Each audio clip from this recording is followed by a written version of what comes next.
गणेश जय जय बोलो गणपति गणेश जय बोलो गौरा मैया जय बोलो गणेश गणपति जय बोलो गौरा मैया जय बोलो गणपति गणेश जय बोलो गौरा मैया जय बोलो गणेश गणपति जय बोलो गौरा मैया जय बोलो उन परम पिता की जय बोलो परम पिता की मानुष जन्म देवैया की मानुष जन्म देवैया की हे मानुष जन्म देवैया की मानुष जन्म देवैया की जय बोलो गणपति गणेश जय बोलो गौरा मैया जय बोलो गणेश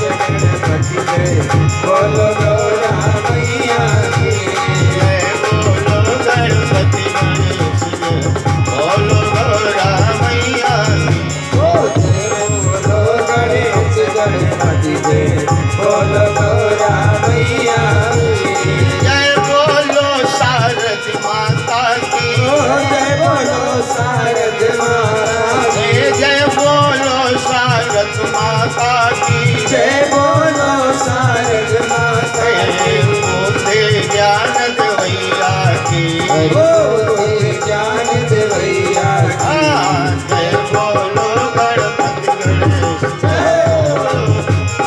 मैया की जय बोलो गणेश गणपति जय बोलो गौरा मैया की जय बोलो गणपति गणेश जय बोलो गौरा मैया जय बोलो गणपति गणेश जय बोलो गौरा मैया श्रोता वक्ता की जय बोलो रावणता की जय बोलो श्रोता वक्ता की जय बोलो रावणता की जय बोलो नगर ग्राम बसवैया की नगर ग्राम बसवैया नगर ग्राम बसवैया की नगर ग्राम बसवैया जय बोलो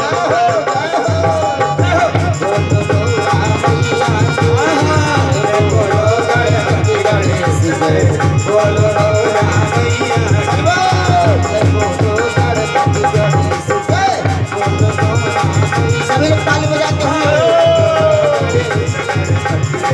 बोलो गौरा मैया जय बोलो गणपति गणेश जय बोलो गौरा मैया जय बोलो गणपति गणेश जय हो सभी लोग प्रेम से जय बोलो गणेश गणेश जय बोलो गौरा मैया जय बोलो गौरा मैया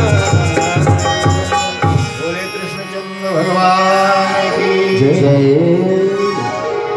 बड़े सौभाग्य का विषय है कि आप लोग कई दिन से भगवान की अमृतमयी कथा को रसपान कर रहे हो।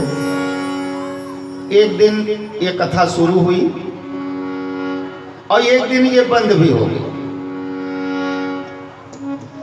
और धीरे धीरे हम विरामय की तरफ बढ़ रहे हैं। इस कथा से ये सीख लेना चाहिए, जैसे एक दिन कथा शुरू हुई एक दिन बंद हो जाएगी, वैसे हम लोगों का जीवन है। एक दिन पैदा हुए और एक दिन हम चल बसेंगे और धीरे धीरे हम मृत्यु की तरफ ही बढ़ रहे हैं। तो जिसका समय निर्धारित है वो खत्म हो जाएगा। इसलिए एक क्षण का विलंब किए बिना भागवत में आकर के भगवान की अमृतमयी कथा रसपान करो। जाने जीवन कब तक है और ये कथा कब तक है, कथा के माध्यम से अपने जीवन पर उतारिए कि हमारे पास भी समय पर बिल्कुल पायबंद में हम लोग भी हैं। इसलिए खूब भजन करो और कथा सुनोगे तब भजन कर पाओगे। दिन की कथा में अब हम ज़्यादा समय इधर उधर नहीं भटकेंगे, हम सीधे कथा पर चलेंगे। दिन की कथा में 6वें स्कंद में अजामिल की कथा आप लोगों ने श्रवण किया। छठे स्कंद में अभी तमाम कथाएं हैं, लेकिन सारी कथाओं को प्रणाम करते हुए हम भाग रहे हैं। लेकिन ये बड़ी सुंदर बात है जो गोपनीय, ज्यादा समय हम छठे स्कंद में नहीं बिताएंगे, आगे बढ़ेंगे। लेकिन जो उपयोगी बातें हैं वो बताते चले। एक छोटी सी कथा उसमें से आपको देते हैं। एक समय में देवताओं के गुरु बृहस्पति इंद्रलोक में पहुंचे और इंद्र का आसन लगा हुआ, नाच गाना चल रहा था। और उसी समय देव गुरु आ गए। इंद्र ने सोचा कि अगर गुरु का सम्मान करूंगा तो ये नाच बिगड़ जाएगा, इसलिए देख करके अनदेखा कर दिया। बृहस्पति को पता चल गया कि नाच के आगे गुरु का सम्मान नहीं हुआ, तो देव गुरु बृहस्पति लोप हो गए। कई दिन जब नहीं पहुंचे तब इंद्र को बड़ा दुख हुआ कि हमारे गुरु जी अरिष्ट हो गए और हम दान दक्षिणा रोज करते हैं तो दें किसे। पहुंचे ब्रह्मा के पास, कहा महाराज इस समय मेरे गुरु जी कहीं लोप हो गए हैं, अब हम दान करें तो किसे दें। तो कहा जब तक मिलते नहीं तब तक दूसरा गुरु कर लो। कहा तो आप बताइए। तो कहा तुम त्वष्टा के पास चले जाओ और उनको गुरु बना लो, अच्छे विद्वान हैं। त्वष्टा के पास इंद्र पहुंचे और कहा हमारे घर की जजमानी करो। त्वष्टा ने कहा भैया जजमानी का मुँह कह सकते ये ललचिया होगा, और हमको भैया भगवान के भजन से छुट्टी नहीं है। ये जजमानी काम न पुरोहित कर्म नाथ अति मंदा, पुरोहित कर्म नाथ अति मंदा, पुरोहित कर्म नाथ अति मंदा। वेद पुराण सम्मति कर निंदा, वेद पुराण श्रुति कर निंदा, वेद पुराण श्रुति कर निंदा। हम नहीं कर पाएंगे। तो कहा तो कोई दूसरा पंडित बताइए। तो अपने पुत्र को ही बता दिया। उनका नाम था विश्वरूप। तो विश्वरूप नाम था, और एक नाम उनका और था, क्योंकि उनके पास 3 मुंह था, इसलिए उनको त्रिशिरा भी कहा जाता था। त्रिशिरा। और उन तीनों मुंह में 3 गुण थे। एक मुंह से शराब पीते थे और एक मुंह से सुरा पीते थे, सोमरस। एक से सुरा, एक से सोमरस और एक मुंह से अन्न खाते थे। तीनों मुंह से 3 काम करते थे। अब यज्ञ कराने लगे तो ये त्वष्टा के पुत्र जो विश्वरूप हैं, इनका ननिया और राक्षसन किया रहा। देवता और दैत एक ही खानदान से हैं, तो दिति से राक्षस पैदा होते हैं और अदिति से देवता पैदा होते। तो दिति के एक बिटिया थी, उनका नाम था रचना। उनका विवाह त्वष्टा से हुआ। त्वष्टा के पुत्र हुए विश्वरूप। तब जब हवन करावे तो अपने मामो लोगन के चुप्पे दे दी। चुप्पे देवतनों को दें, अपने ननियोरो वाले को दे दी 2-4 आहुति। इंद्र को समझ में आया कि हमारे ऊपर जो बहुत बेईमानी कर रहा है, हमारे शत्रुओं को भी भोजन दे देता है। तो उठाया तलवार और काट करके तीनों से काट दिया, त्रिशिरा को खत्म कर दिया। तो उसमें क्या हुआ, तीनों सिर 3 चिरई बन करके उड़ गए। तीनों सिर 3 चिरई पैदा हो गए वहीं, जिससे सोम रस पीते थे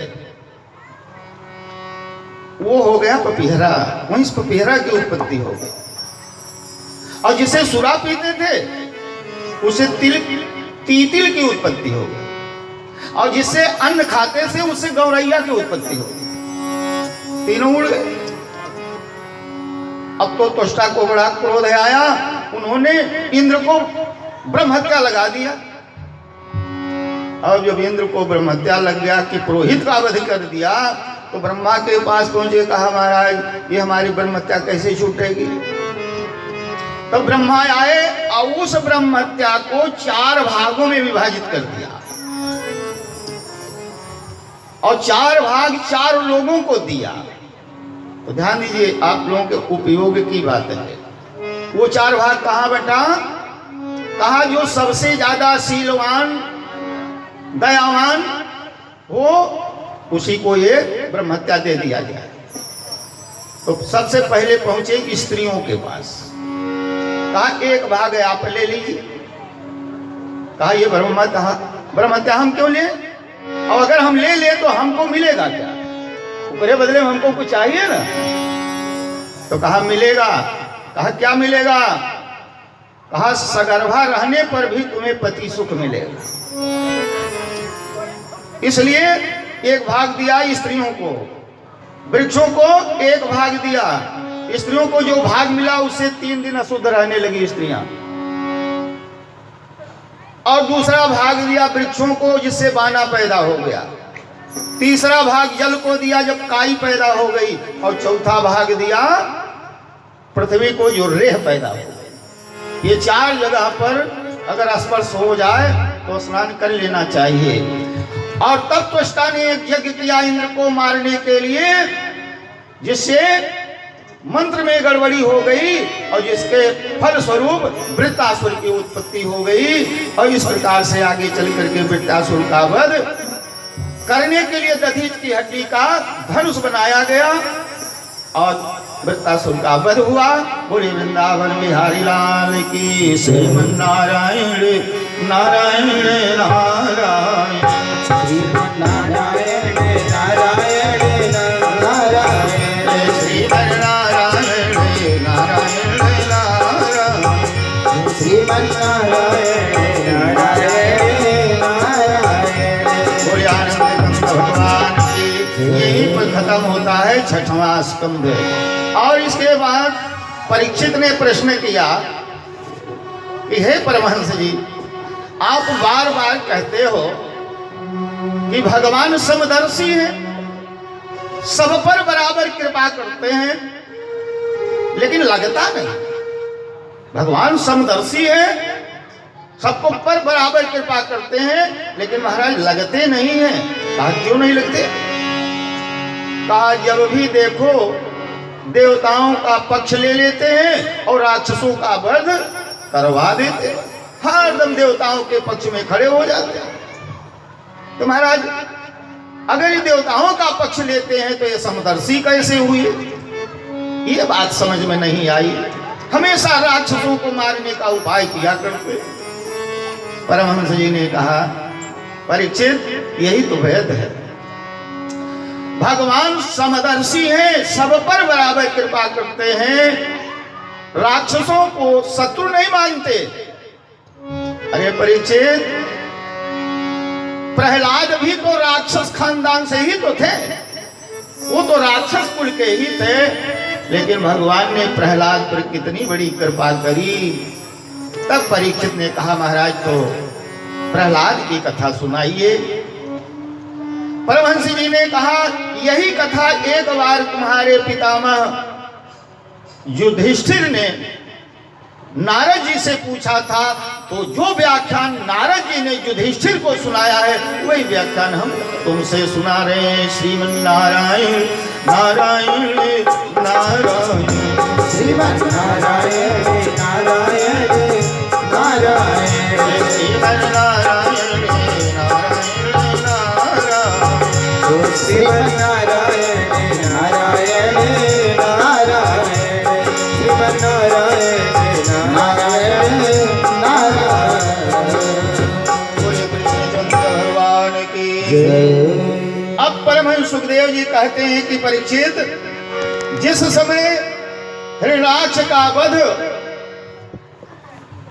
भगवान 12 रूप धारण करके और उसका वध किया, उस समय हिरण्याकश्यपु अपने भाई का बदल प्रसोद लेने के लिए मंदराचल पर्वत पर जाकर के 36,000 वर्ष तक तपस्या किया, ब्रह्मा की तपस्या करी। और 36,000 वर्ष तपस्या करने के बाद जो ब्रह्मा प्रकट हुए, प्रसन्न हुए और कहा कश्यप नंदन उठो, वरदान मांगो बेटा। हिरण्यकश्यपु ने कहा महाराज हमको अमर कर दो, हम अमर हो जाए। ब्रह्मा ने कहा देख बेटा हम ही अमर नहीं है तो तुम्हें अमर कहां से बनाएंगे, हमारी भी उम्र है, थोड़ी हमारी लंबी आयु है। तो जानते हो ब्रह्मा भी 100 वर्ष तक जीते हैं, लेकिन उनका समय थोड़ा ज्यादा है। 4,32,000 का कलयुग और 8,64,000 वर्ष का द्वापर और 12,96,000 वर्ष का त्रेता और 17,28,000 वर्ष का सतयुग मिला करके 42,20,000 वर्ष के चारों युग बनते हैं, जिसे चतुर्युग कहा जाता है।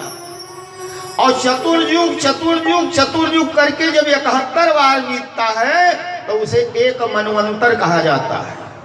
और जब 14 मनवंतर बीत जाता है तो ब्रह्मा का 12 घंटा होता है। तब ब्रह्मा का 12 घंटा होता है, और जब ब्रह्मा का 12 घंटा होता है तो जीव मात्र का विनाश हो जाता है, ये पृथ्वी लय हो जाती है। तो इतने ही काल तक 14 मनवंतर तक ब्रह्मा सोते हैं। 28 मनवंतर का एक कल्प होता है जो ब्रह्मा का एक दिन होता है। बोली वृंदावन बिहारी लाल। कहा इस हिसाब से मेरी भी 100 वर्ष की आयु है, हम भी अमर नहीं है, हम भी मरेंगे, दूसरा कुछ मांग ले। तो कहा तो ब्रह्मदेव हमको ये वरदान दीजिए कि आपसे बनाई हुई जितनी सृष्टि के लोग हैं, जितने जीव हैं, उनसे मेरा वध न हो, आपके बनाए हुए जीव से मेरा वध न हो। कहा ऐसा ही होगा। तो कहा देखिए हम ना दिन में मरे ना रात में, योग मस्तु। कहा ना पृथ्वी में मरे न आसमान में मरे, ना दिन में मरे न रात में मरे। ब्रह्मा ने कहा बहुत हुआ। कहा ये एक बात महाराज हम किसी हथियार से न मरे। कहा जाओ वो भी दिया। अब कितना चाहिए, बहुत तो दिया। कहा नहीं एक और दे दीजिए। कहा वो क्या। कहा महाराज हम 12 महीनों में न मरी, 12 महीना में मरबे नहीं। ब्रह्मा ने कहा बस कर भैया बस कर, इतना मांगने वाला तो पहली बार आया है, बस कर बस कर। इतना वरदान प्राप्त करके हिरण्यकश्यपु अपने को अमर मानने लगा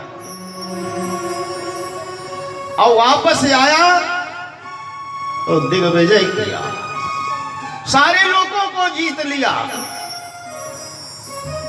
नागलोक में जाकर के कयाधु नाम की कन्या से, नाग कन्या से विवाह किया और कयाधु के गर्भ से 4 बेटे पैदा हुए, राध, अनुराध, संगराध और प्रहलाद। ये 4 बेटे हुए कयाधु से। और तो प्रश्न कर लिया परीक्षित ने कि महाराज ये राक्षस के घर में प्रहलाद जैसा पुत्र कैसे पैदा हो गया। ये भगवान की क्या लीला होती है कि राक्षस के घर में भक्त और भक्त के घर में राक्षस पैदा हो जाते हैं, ऐसी क्या लीला है। तो बड़ी सुंदर गोपनीय कथा परमहंस जी ने करी कि एक बार हिरण्यकश्यपु को परामर्श दिया शुक्राचार्य ने कि बेटा देख ब्रह्मा अमर नहीं कर पाए, विष्णु से तुम्हें द्वंद्व युद्ध करना है तो अमरता जरूरी है, इसलिए शंकर जी की उपासना करो। शंकर जी की उपासना करोगे शंकर जी प्रसन्न हो जाए तुम्हें अमर बना देंगे, इसलिए जाओ तपस्या करो। और आपकी बार जब फिर तपस्या के लिए मंदराचल पर्वत पर गया तो देवताओं में खलबली मची। आप क्या होगा, शंकर जी तो विचार नहीं करेंगे, दे देंगे, तो इसलिए इसकी तपस्या होने न पावे। तो देवताओं ने गुरु बृहस्पति से कहा महाराज कोनो उपाय करो। तो देव गुरु बृहस्पति तोता बन गए और जिस वृक्ष के नीचे तपस्या कर रहा था उसी की डाल पर बैठ करके और श्रीमन नारायण नारायण नारायण श्रीमन नारायण नारायण नारायण श्रीमन नारायण नारायण नारायण ओ श्रीमन नारायण नारायण नारायण नारायण नारायण का जाप करने लगे। अब कहा गया आदृढ़ं चाहतं ज्ञानम आदृढ़ं चाहतं ज्ञानम परमादेन चहतं श्रुतु और संदिग्धो ही हतो मंत्रो व्यग्रचितो हतो जपः। अगर आपका मन शांत नहीं है तो पूजा पाठ नहीं हो पाएगा। मन शांति जरूरी है, एकांत जरूरी है। इसलिए भजन एकांत में करना चाहिए। घर में आप पूजा पाठ कर रहे हो, यहाँ तक विधान बनाया गया है बिल्कुल शांति होना चाहिए। लेकिन घर में आप पूजा कर रहे हो, कितने पतवा पियाजी पकौड़ी बनाओ शुरू की और पियाजी को महा के आए और माला हाथ है छूट गया कि अब घर में लाई, अब पूजम कहाँ मन लगी। अब तो हाली हाली कंठी खींचब शुरू की हाली पतवा हलावे न पावे पकौड़ी घर में नहीं तो जुड़ाई जाए तो दतोस न कटी है। इसलिए कबीर बाबा ने बड़ी सुंदर बात कही कि खट खट खट खट कंठी बोले, खट खट खट खट कंठी बोले और मना उड़े जसबाज और हरि भजन ने मन ना लागे तो झूठे करो अकाज। मन ना लागे तो भजन मत करो, जब मन शांत हो जाए। इसलिए आदृढ़ं चाहतं ज्ञानम परमादेन चहतं श्रुतु संदिग्धो हतो मंत्रो व्यग्रचितो हतो जपः। अब मन नहीं लग रहा है क्योंकि दुश्मन का नाम पेड़ से आ रहा है, उठा और पत्थर लेकर के मारने लगा, भगाने लगा। लेकिन जब माला लेके फिर बैठे फिरा कर उसने सोचा आज का दिन है, खराब हो गया, अब आज नहीं भजन करना, आज कल करेंगे। वापस चला आया 2 घंटे बाद। शुक्राचार्य ने पूछा क्या हुआ बेटा, क्यों लौट आए? तो जो वहां घटना घटी थी वही घटना अपने गुरु से बता दिया। गुरुजी जाने कि साधु का तोता आकर के पेड़ पर बैठ गया और हमारे शत्रु नारायण का नाम लेने लगा। क्या बोल रहा था? तो श्रीमन नारायण नारायण नारायण श्रीमन नारायण नारायण नारायण श्रीमन नारायण नारायण नारायण श्रीमन नारायण नारायण नारायण। तो देखिए बड़ा बढ़िया भाव है। बताने में 2 बार नाम भगवान का उच्चारण कर रहा है जो घटना घटी है। कहा अच्छा कल चले जाना। सेनापति ने पूछा तो उसको भी वही बता दिया कि वो तोता आया हमारे शत्रु का नाम जपने लगा। कहा क्या कहा महाराज? कहा श्रीमन नारायण नारायण नारायण श्रीमन नारायण नारायण नारायण श्रीमन नारायण नारायण। अब जितने मित्र थे सबको बताया, दिन भर बताते रहा, अपनी घटना को बताने लगा। अब उनकी स्त्री ने सुना कि हमारे पति को कोई तोता डिस्टर्ब कर दिया और नारायण नारायण करके आ जाए, सबसे बता रहे हैं। भंडारी का आज भोजन अपने पति के लिए मैं बनाऊंगी। अब जब शाम हो गया तो जानते हो एक बात, जो दुष्ट लोग होते ना वो समूह को शराब पी लेते, मदिरा। तो जौन भिनैया के उस तनिको टंटा भय रहा था, इनको कहूँ गाली गुप्ता, वो पिए के बाद और तेजाई जाते, और तेजाई शाम को शराब पिएंगे ना तो जौन घटना खराब दिन भरे रही वही के याद करिए। अब जो घटना हुई थी ना मदिरा पान किया तो जे यज्ञ दाई पूछे वो का 10 राई बता। अब कयादुन कहा आज आवे तो बड़ा अच्छा काम हो तो यही बहाना भजन करते। भोजन पर आया और जब भोजन पर बैठा कहा महाराज आप तो तपस्या में गए थे, काहे लौट आए? वही घटना अपनी पत्नी से भी बताया कि श्रीमन नारायण नारायण नारायण श्रीमन नारायण नारायण नारायण श्रीमन नारायण नारायण नारायण भोजन पर कई बार कहवाया और बाद में जब एक कक्ष में गई अपने कमरे में तो बताया गया है वहां 100 बार पूछ लिया, क्योंकि वहां कामातुर जब पुरुष हो जाता है तो स्त्री चाहे जो पूछे। वहां 100 बार कयाधु ने पूछा तो 200 बार हिरण्याकशिपु के मुंह से भगवान का नाम निकला। मित्रों, उसी रात में प्रहलाद जी कयाधु मैया के गर्भ में आ गए, क्योंकि दोनों ने भाई कहे सुने कर दो फल एका। हम कथा कह रहे हैं उतने लाभ हमको भी है, आप कथा सुन रहे हो उतने लाभ आपको भी है। इसलिए कहे सुने कर दो फल एका।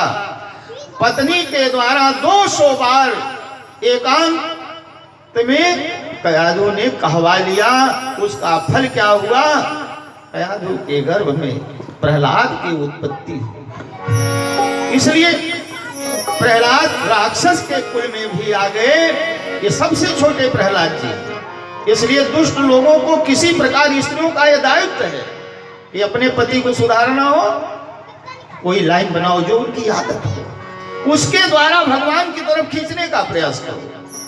आजकल क्या है देखो, शराबी लोग दिन भर ठीक ठाक रही हैं और संध्या जब आवे लगी है तो बुद्धि खराब कई गया होता। आवे चाहे घरे बुद्धि ठीक कई और वही है बुद्धि खराब कई।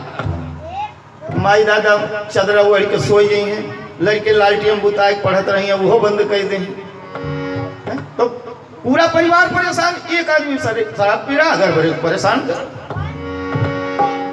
और एक चीज और जाने, ये कब आवत है घरे? 9 बजे के बाद जो चौराहे क्यों न मिले तब घरे चलत और गांव भरे पे आपन न्योतत आवत। और ये कुकुर नहीं काटत, सर्विया खाली कुकुर नहीं काटत। एक दिन ऐसे घरे परेशान करें, मेहरारू बहुत परेशान करें, हमें खाबो करें मरबो करें। एक दिन कहे कि दादा, एक दिन बूढ़े से कहे कि दादा मन कहा कहूँ जाय के मर धस जाए। कहीं कहे तो बताएं कि दादा बहुत सांसद करत, कहीं ना आज ले आओ एक बढ़िया कुचरी बेतवा वाली। और जब आवे पी के तो लालटेन बुताई दे दला निमक पे और मार 5 कुचरी। तो वो जीव जरी गए रहे, वह उपाय किए। तो जब वो आए लालटेन बुताए रहे अपन तड़पत कर देते आए और यही से दलानी महली ऐसे बारिश 5 कुचरी। तो वो भागिन दलानी में से निकल गए। तो ये हमारा नाई भागिन की मार आ गया, वो जानी न अपने घर ही नाई पहुंचे, वो दूसरे घर महली। बताओ काहे के पियो कि अपने घर में चिन्हाए भागिन 5 कुचरी 5 जानी मानो दूसरे घर महल गए कहाँ। तो वो एक चिन्ह लगाए रहे मेन राही पर से 10 खम्भा बिजली वाला बा, 10 खम्भा पर उनका घर पड़ता है। तो सोचिन कि कहूँ खम्भा गिनत गिनत गड़बड़ा इतना ही गए। तो फिर पहुँच गई हुआ मेन राही पर, तब फिर खम्भा गिनत चलिन, जबकि अपने घरे पहुँच जाओ। तो 1 2 3 4 5 6 7 8 9 10 पर जब आए तो फिर दलाने में घुसे, फिर मारे 5। तो फिर भागिन। अब की ये जानिन की मानो गिनती गड़बड़ाई है, या तो हम 5 6 पर घूम पड़ा हो, या तो 12 14 चला गए कहा। फिर वहीं पहुंचे, फिर गिनत गिनत आए, फिर 10 जब गिनती पर फिर हलिन फिर मार। तो 2 बजे तक तो खम्भा गिनी न है। अब खम्भा गणित ना बैठे में जब आवे तब 5 कुछ। तो सोचे आज कुछ ज्यादा हो गया, हम जानते आज घर मिले नहीं। अब जाएंगे कि गाय घर पाए नहीं पाए, फिर नहीं हुए तबे पाए हुए।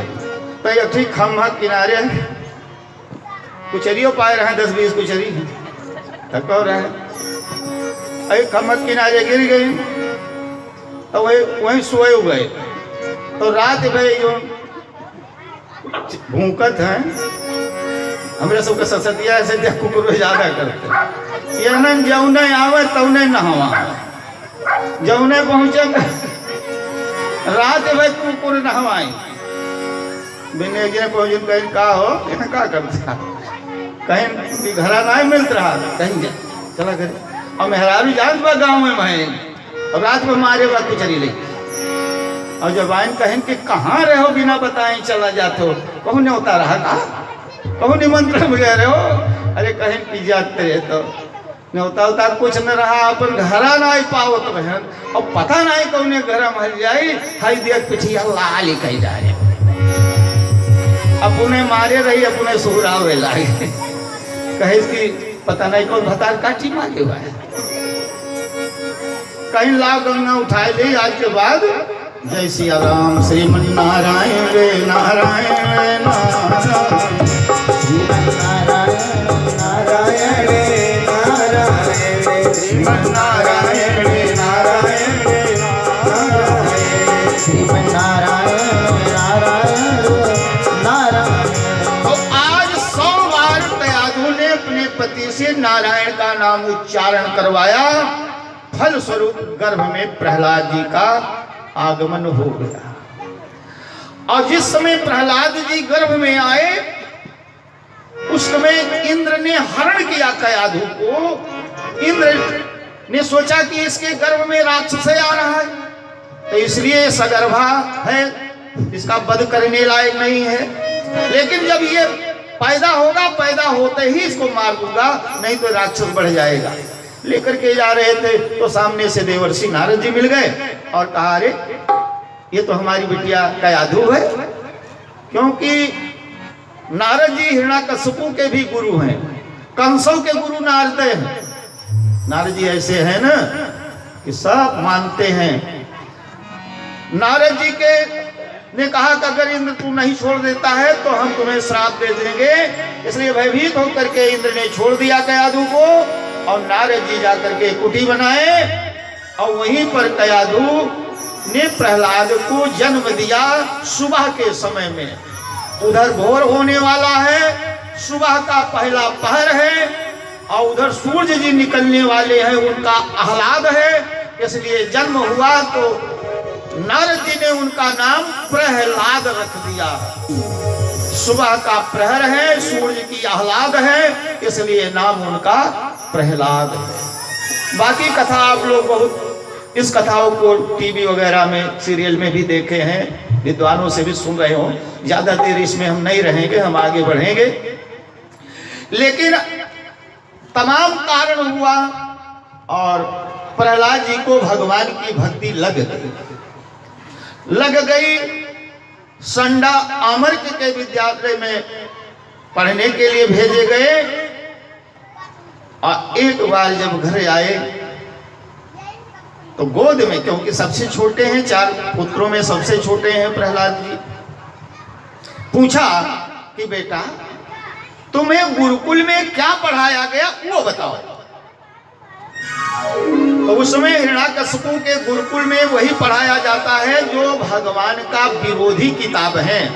नारायण का जाप मत करो। आज तो ठीक ठाक है कलयुग है लेकिन सतयुग जैसा नहीं गंदा है क्योंकि कलयुग में आज कथा आप करवा रहे हो 15 माइक बान करके लेकिन हिरण्याकश्यपु के जमाने में अगर भगवान की कथा कहते तो आकर के आपको डांटा जाता मारा जाता दंड दिया जाता फांसी दिया जाता और कहा जाता नारायण नाम ना जपो। तब क्या जपे हिरण्याकश्यपाय नमः हिरण्याकश्यपाय नमः। इसलिए गुरुकुल में राक्षसी विद्या पढ़ाई जाती थी और जो प्रहलाद घर आए कहा बेटा तुम्हें गुरुकुल में सबसे अच्छी बात क्या लगी। प्रहलाद जी सोच रहे हैं कि पिताजी अच्छी बात पूछ रहे हैं वो अच्छी बात बताना चाहिए तो बड़ी सुंदर बात बताई। कहा नारायण पंकज शोभमान प्रभु के मूरहारम परिशोभमान भक्तया तो ये न सुपूजितो नहीं तो वृथा गतम तस्य नरस्य जीवनम। हे पिताजी ये मानव शरीर दुर्लभ है और इस शरीर को पा करके जो भगवान चक्रपाणी भगवान विष्णु का उपासना नहीं किया तो फिर था गतम तस्य नरस्य जीवनम, उसका मानव शरीर लेना ही व्यर्थ हो गया। और जैसे इतनी बात कही और तैसे उठा करके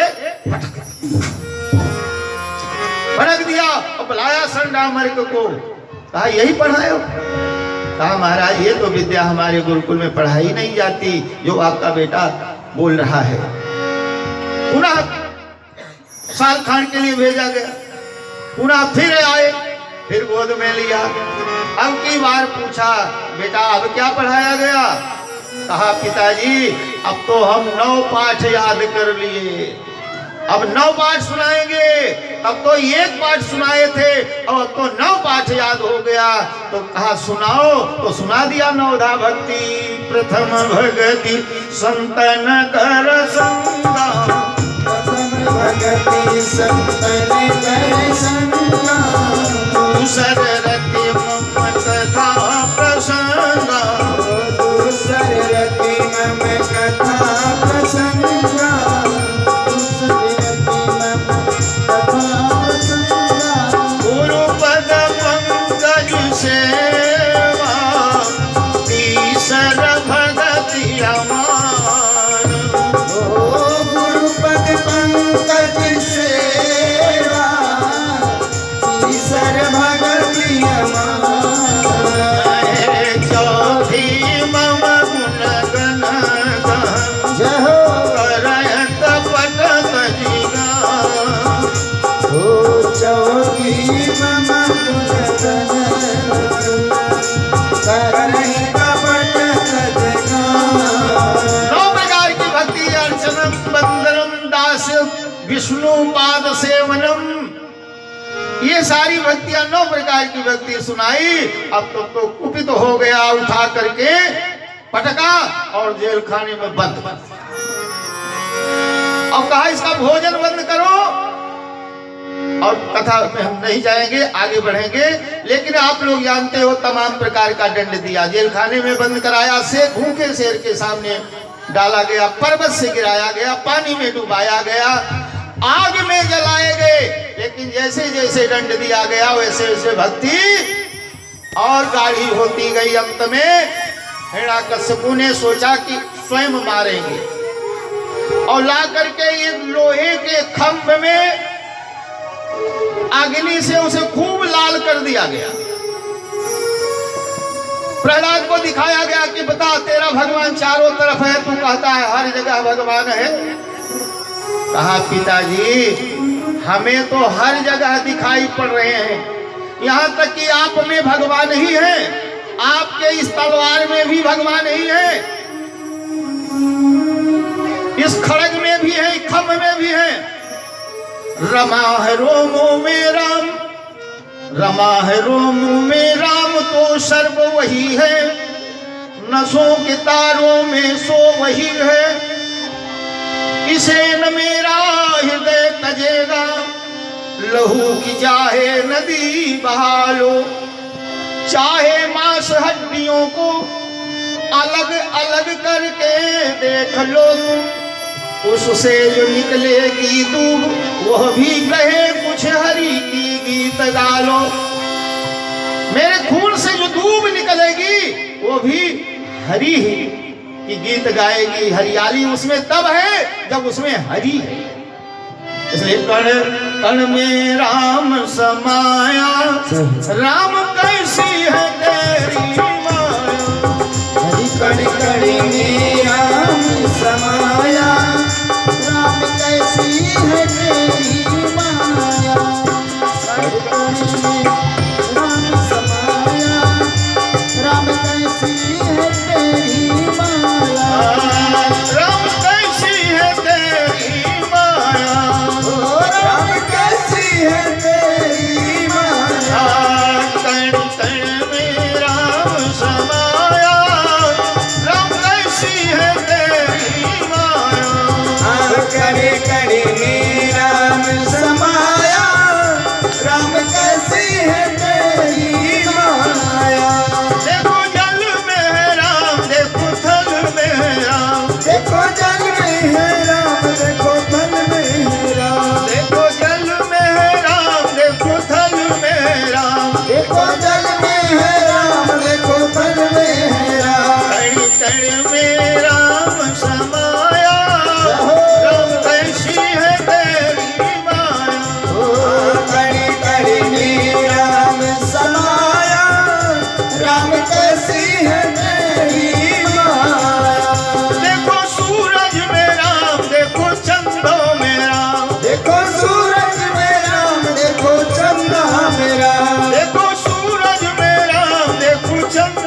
कैसी है तेरी माया, राम कैसी है तेरी माया।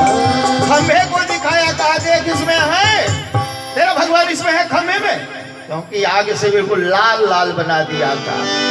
तो मित्रों, प्रहलाद ने उस खंभे को देखा। तो देखिए, अगर आपको विश्वास है तो हर जगह भगवान है। भगवान की यही रीति है दो प्रकार की जानने की। एक तो भगवान एक स्थान पर है और एक भगवान सर्वत्र है। हरि व्यापक सर्वत्र समाना, ये मानने की बात है। और अगर भक्त मान लिया कि इसमें है तो भगवान रहते हैं, क्योंकि वो सर्वव्यापक। खम्भे को जब प्रहलाद ने देखा तो भगवान ने बड़ा सुंदर चीज दिखाया। भगवान उसी लाल लाल लोहे के खम्भे पर जो आग से तप रहा था, उसी पर एक चिऊटी अंडा लेकर के घूम रही थी। एक चिऊटी अंडे लेकर के उस अग्नि के खम्भे में घूम रही थी। प्रहलाद ने जब देखा तो मोहर मार दिया, मेरा भगवान इसमें है, क्योंकि मेरा भगवान आग से भी ज्यादा गर्म है, आग से ज्यादा भी तपा हुआ है, इसलिए मेरा भगवान इसमें है। जैसे ही कहा इस खंभे में है तो वज्र जैसी गदा का प्रहार किया। जैसे प्रहार किया, खंभा टूटा और खंभे के बीच में भगवान का प्राकट्य हो गया। बोलिए नरसिंह नारायण भगवान की जय हो, बोलिए नरसिंह नारायण भगवान की जय हो।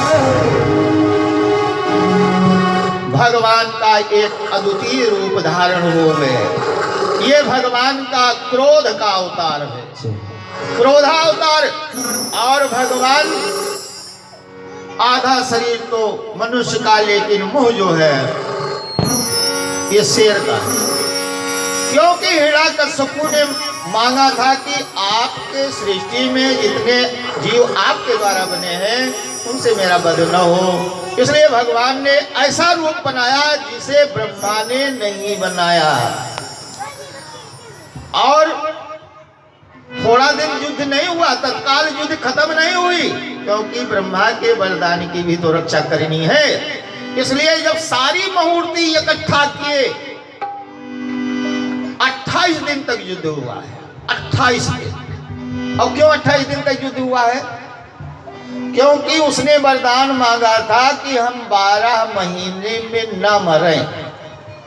तो सब कुछ तो मूर्ति आ गई, लेकिन ये मूर्ति नहीं आई कि 28 दिन के बाद क्यों मारे भगवान? तत्काल मार सकते थे, लेकिन ब्रह्मा के वरदान की रक्षा करने के लिए भगवान ने 28 दिन तक युद्ध किया।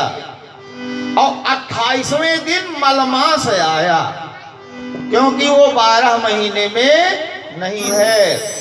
और जब मलमास आया उस दिन भगवान हिरण्यकश्यपु को लेकर के और ड्योढ़ी पर बैठ गए कुरौनी के नीचे और कहा, देख हिरण्यकश्यपु, अब ब्रह्मा के वरदान की रक्षा करते हुए मैं तेरा वध कर रहा हूं। बता, मैं ब्रह्मा की सृष्टि का कौन प्राणी हूं? महाराज, तो ऐसा रूप तो नहीं देखा गया। तो कहा, बता, मेरे हाथ में कोई हथियार है? तो शेरों का तो उनका नख ही हथियार है। कहा, हथियार भी नहीं। कहा, जमीन पर है कि आसमान में? कहा, न जमीन में न आसमान में, आपके जंघे पर। कहा, दिन है कि रात है? कहा, ये तो गौधूरी का समय। कहा, घर में है कि बाहर? कहा, तो रौनिक नीचे है। सारे उपाय को करके और भगवान ने हिरण्यकश्यपु को छाती को फाड़ दिया और फाड़ करके उसकी अंतड़ी को निकाल करके गले में धारण कर लिया। बोलिए नरसिंह नारायण भगवान की।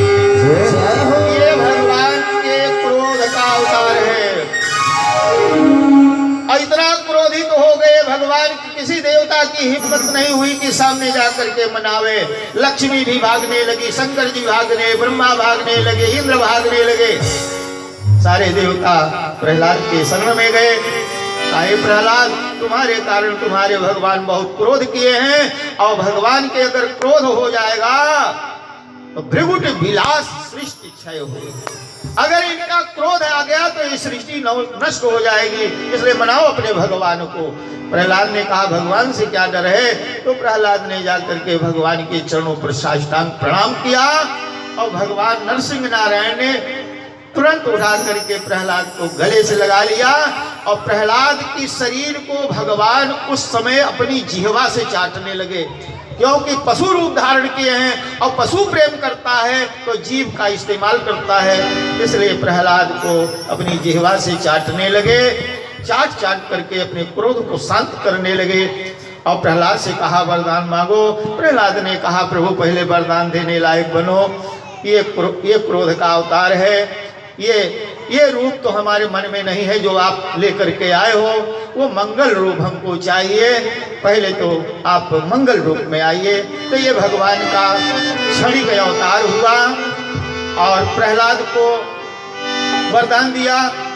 वरदान देते समय प्रहलाद ने कहा महाराज सबसे पहले ये वरदान हमको दीजिए कि मेरे पिता की अधोगति न हो।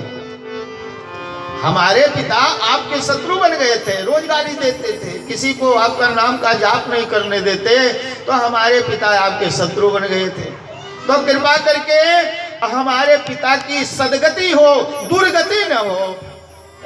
भगवान मुस्कुराए और कहा प्रहलाद तुम अभी नहीं जानते, अरे जिसके कुल में तुम्हारे जैसा बेटा पैदा हो जाए, तुम्हारे जैसा वंश पैदा हो जाए, तो उसका एक पीढ़ी को कौन कहे या 21 पीढ़ी स्वर्ग को चली जाती है। कुलम पवित्रम जननी कृतार्थ वसुंधरा भाग्यवती च धन्या स्वर्गस्य प्राप्ति पितरो की धन्या जस्मिन् कुले वैष्णवानामधेयम्। अरे देखो, तो एक क्षण के लिए प्रहलाद को हिरण्याकश्यपु का दर्शन करवाया और दर्शन किया तो क्या देखा कि सुंदर विमान में और इंद्र मूर्छल झांक रहा है और हिरण्याकश्यपु स्वर्ग की तरफ जा रहा है। ये दृश्य भगवान ने दिखाया प्रहलाद को। अब प्रहलाद प्रसन्न हो गए और कहा राज करो बेटा, अब ये राज तुम्हारा है। प्रहलाद ने कहा कि राज नहीं करूंगा, क्योंकि तप चुक राज, राज चुक नरक। राजा अगर कोई बैरागी अगर भजन करता है, तपस्वी और तपस्या से चूक जाता है तो दूसरे जन्म में राजा हो जाता है, और राजा अगर चूक जाता है तो नरक का गामी हो जाता है। इसलिए हम राज नहीं करेंगे, गृहस्थ धर्म में नहीं जाएंगे। तो यहाँ पर भगवान ने बड़ी सुंदर गृहस्थ जीवन के लिए सुंदर नियम बताए और जिसको